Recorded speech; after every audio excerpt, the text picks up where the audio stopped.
Sandal লাগছে না, এই স্যান্ডেলটা নিয়ে যান। এই মার দেখ পিছে আছে, দেখছেন? এটাতে মুয়ে মধ্যে মারলে কিছু হবে না। স্যান্ডেল তো ভালোই লাগছে, কি দাম কত? দাম এটা আছে আপনার 360 টাকা। 360 টাকা? ও, হ্যাঁ, এক নম্বর মাল। তুমি আমাকে বুঝবো কইছো 360 টাকা দে।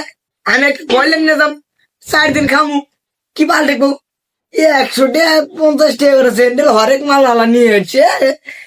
তোমার স্যান্ডেল কিনা লাগবে না, বুঝছো কি? 100 টাকা নিয়ে ঠোঙ্গা কিনে আমার ঘেরাত পিনতে ঘুরো।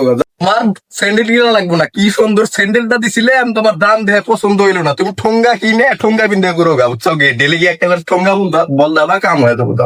করে কইলে ধরো আমার স্যান্ডেল নিম না, যে হচ্ছে একটা উলনা 7 তালি করে বংলা গেছে গা মিশে লিখবো, তাও একটা উলনা কিনলি না, স্যান্ডেল কিনে আসলাম আশা করে ঈদের মধ্যে পিন मतलब তোমার वो अलग ही लेवल का बंदा था। নানি 5 টাকার পাপড় কিনে ঠোঙ্গাটা পিনতে ঘুরো, বুঝছো কি? কালা নানি যাও, তোমার স্যান্ডেল কিনা খাওয়া লাগবে না তোমার।